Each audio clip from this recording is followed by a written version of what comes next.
Station, this is Tim Scherner with KSTP TV. How do you hear me? Hello, Tim. I have you loud and clear. Welcome to the International Space Station. Hi, Karen. Minnesota says hello. Hello to everybody in Minnesota. What are your responsibilities? What's the job up there that you're doing this time around? We have a lot going on. There's, of course, right now the space station is mostly built, and all of us like to spend as much time as possible on science. So that's one of our major jobs. But of course, we have the daily activities of maintenance, keeping the station up and running, just like you have maintenance in your home. And we also have visiting vehicles. We've had a number of vehicles come and visit us and bring us cargo and supplies. And so we spent a lot of time unloading the cargo and loading those vehicles with trash. And during our increment, we had a couple spacewalks where my crewmates went out to repair some things and change out components outside. So we've had a lot going on. I have to say, nice hair. What's life like in zero gravity? Is it fun?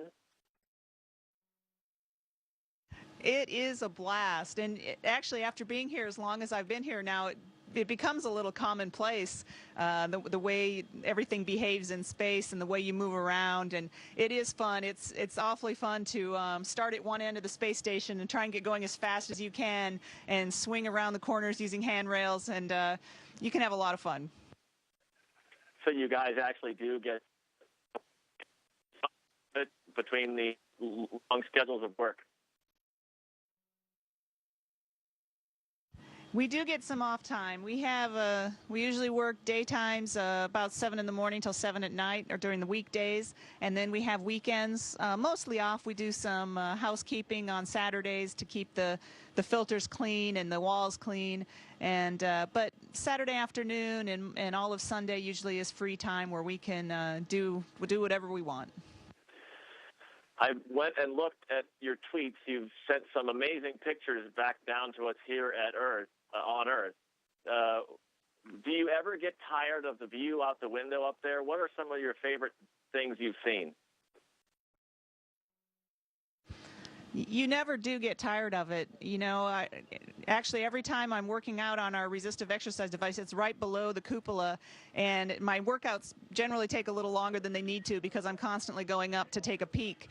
And there's so many beautiful things. I love to see the mountains, white snow-capped mountains are just incredible to see the depth of them that you can see from this altitude.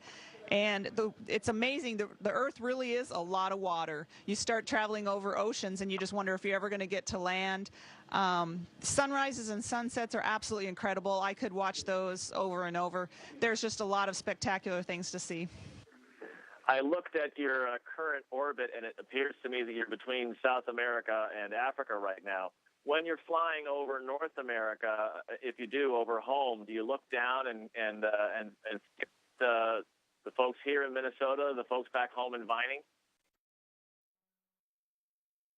I do. I like to. We actually haven't been over a daytime pass of the United States in a while, but I think our orbit's going to start taking us there again. The first time I was able to see my hometown area in central Minnesota was pretty special, and that was a couple months ago now, I believe. And I actually got a picture of the lakes area where I grew up, and that was pretty neat to see. I have to ask you, a legend has it you can see the Mall of America from space. Is that possible? Gosh, that's a good question. I don't know. Perhaps with binoculars or a zoom lens on your camera. I'm not sure about with the naked eye. You know, clearly you're an inspiration to so many young men and young women around the world, but here at home in Minnesota. What would you say to the boys and girls here back home in Minnesota who are students? What message would you have for them as they're in school and trying to figure out what they can do and what their potential is? Well, first, just it's important that every kid knows that they have a lot of potential, everybody, but everybody has different skills and talents, and everybody has different interests, and there are so many opportunities and so many things that these kids could be doing, and all you need to do is figure out what it is you like and work really hard at it. And it's going to take you far, especially in school. When you work hard, even if you're not a straight A student, if you work hard, your teachers and others can tell that you're working hard. And if you're getting the best grades you can, you're going to go far, and you're going to be able to do a lot of different things with your life. When you think back to your childhood in Minnesota, in Vining, is there a Minnesota memory, anything you can think of that was the beginning of the inspiration that helped you get where you are right now? I don't know. I decided that I wanted to be an astronaut when I was pretty young, and I don't honestly know exactly where that thought came from and how I decided that that's what I wanted to do. But certainly the education I got, I went to a very small high school, and I think that was very good for me. You know, for academic-wise, we didn't have a lot of the classes that students that I started in college with had in other schools, but I was able to catch up very easily with that. But being from a small town and going to a small school, I participated in everything that I could. I played on all the sports teams, and I was sang in the choir and played in the band. And I think if I had been in a large school, I probably didn't have the abilities to do all of that. And so I think for me, it was very advantageous, and it taught me teamwork, being on teams, playing along in groups. So I think that part of it was very, very beneficial for me. Next time you're back in Minnesota, back in the state, what's the you want to? I'm sorry, you were broken up. Can you ask one more time? Next time you're back in Minnesota, going back home, visit family, or what's the first thing you want to do when you come back here to Minnesota? Well, I always look forward to going back. I grew up on a lake, East Battle Lake, and my parents still live in that same house. And I don't know the last time I was swimming in that lake. And that was obviously something that I did every single summer, day in and day out. And so I'd love to do that again. Of course, have to time it the 2 months out of the year or whatever it is. That's a possibility. But and I'd like to be able to take my son and have him go fishing like I used to do off the dock and that sort of thing. We can't see your feet right now. What's holding you in place? I'm hanging onto a handrail with my toes as we speak. And if I let go, I will float away. So you actually use your feet a lot for translating. In fact, I'm developing calluses on the tops of my feet. But that's just kind of a difference of living in space. If I could ask you for a little visual treat for zero gravity, could you spin your microphone or something that just shows us some of the magic of where you are right now?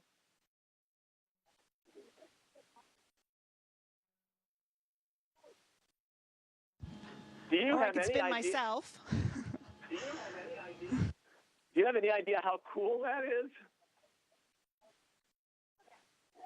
It is cool, and like I said, after you're here a while, it kind of becomes commonplace, and you almost forget just how neat it is. So I wish everybody could experience it. We have a minute left.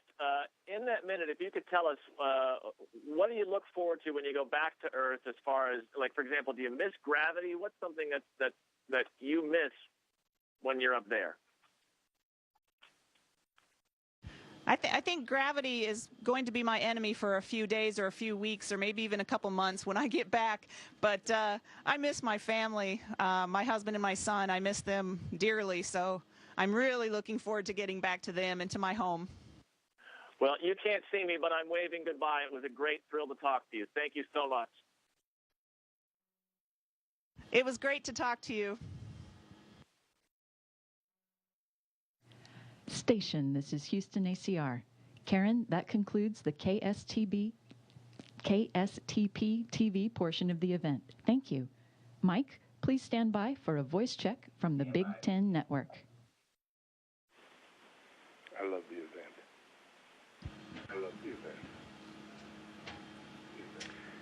Station, this is Rick Pisa with the Big Ten Network. How do you hear me? And Rick, I hear you loud and clear. This is Mike Hopkins from the International Space Station. Great, Mike. We're just about to get started. Perfect.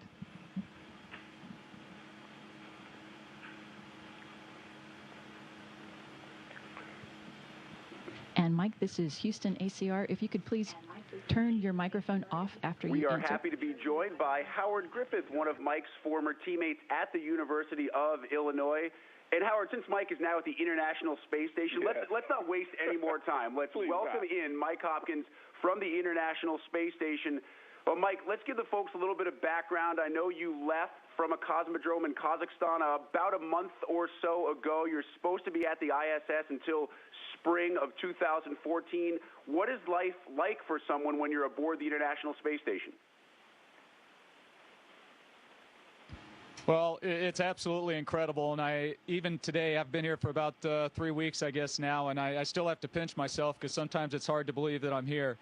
And it takes a little while to get into a normal routine up here. You know, we're working from about 7 to 7 every day, Monday through Friday, and so on the weekends as well, we have to clean up, and then we get a little bit of free time usually on Sundays, maybe to watch a little bit of football. But you know, what's really amazing about up here is you're just floating around, and that's an incredible experience, incredible feeling.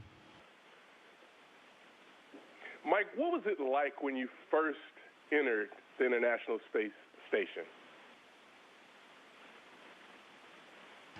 Well, actually, it was a little bit overwhelming, and to be honest, my gyros were still spinning a little bit from the launch. When I first got up into microgravity, into the space environment, I felt like I was falling, and like I was sitting on the ceiling and falling. And when I first got into the space station and we had our chance to talk with the families, I actually felt like I was leaning on my side like that. And so it took probably about 18 hours before that feeling started to go away, but absolutely incredible feeling.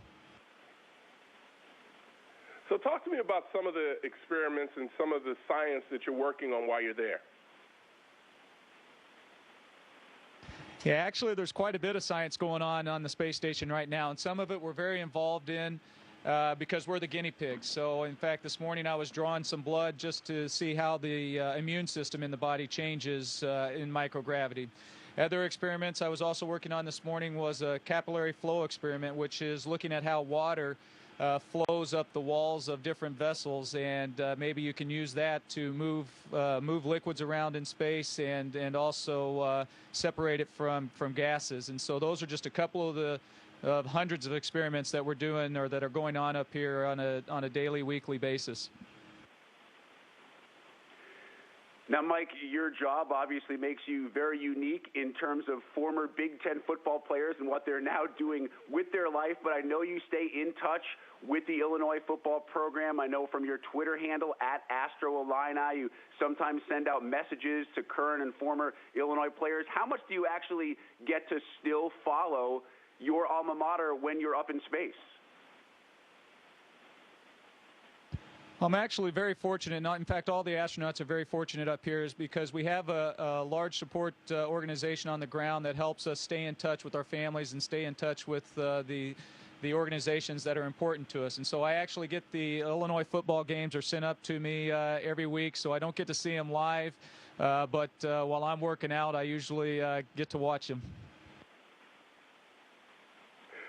I love it. The fact that he's in space and he's still working out, Rick, that's incredible. What are some of the things you do during the off time when you're down on the Saturdays and Sundays besides watching Illinois football? Is there anything else? No, actually, it's a good chance for us to catch up on. It's a good chance for us to catch up on emails. We can take a lot of photos, or more opportunities to take photos that we may not have during the week because we are busy inside with experiments and just taking care of the station. And then it's a good chance we get to talk to the family. And so once a week I get to talk to Julie and the boys, and it's very special because it's actually a video conference, so you get to see their face. Well, how much fun has it been, particularly for your boys that are young, growing up, seeing their dad on the International Space Station and having a chance to communicate with them? I guess they're the most popular kids in school. Well, I like to think they're the most popular kids in school because of themselves and not their dad. And as you can imagine, the kids are very busy right now. I've got one in high school and one in junior high, and so they keep pretty busy with school and sports and church, and so sometimes the days go by and we don't have a chance to talk, and so it's very nice to catch up with them on the weekend.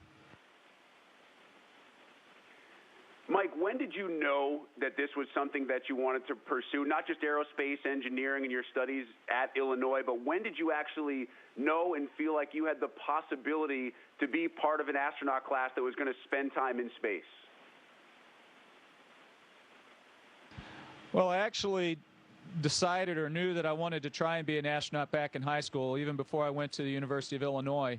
But you never know if you're going to have that opportunity. You have to get a little bit lucky. Things have to fall into line for you, and it just happened. So happened that it did for me, and I feel very blessed, feel very fortunate to have this opportunity to be here. You know, you had a very interesting defensive back coach, Coach Bernstein. Are there any lessons that he taught you that you were able to use going through life to get you to where you are now? Absolutely. In fact, the coaches, Coach Bernstein, Coach Tepper, Coach Makovic, all of them had a big influence on us. And with Coach Bernstein, I think was certainly, he had a certain fire about him, a certain drive about him, and that's contagious. And that certainly helps when you're trying to pursue something that sometimes can be tough to reach. You know, Mike, I always think back to our times at Illinois, particularly when we were on the practice squad and we were getting banged around. We were kind of the practice dummies for the guys that were starting. And the one thing that always stuck out to me about you is that you continued to go out and play as hard as you could. And we knew then that you were a special player and would be special to the University of Illinois, but had no idea that you'd be able to really accomplish what you have now. And I just want to tell you that you've truly been an inspiration to all of us, including, the people around the world. You inspire a lot of us, and we appreciate everything that you're doing for the country. Well, Howard, I'm not sure if I remember you ever being on the practice squad, but yeah, it was. It's fun just to be a part of it. It's fun just to be a part of a team like that and an organization like that, and around guys like you. I mean, one of the things I always wanted to be when I grew up was a professional football player, and so hats off to you and the other guys that made it to the big leagues, and that's very positive influence to be around you guys. Colonel Mike Hopkins joining us from the International Space Station. Colonel Hopkins, thanks so much for the time, and enjoy the rest of your time on the ISS. Okay, thank you very much, and I just want to let you guys know that there's still a little orange and blue up here, if you can see that. We love it, Hoppy. We love it. Station, this is Houston ACR. Thank you. That concludes the event.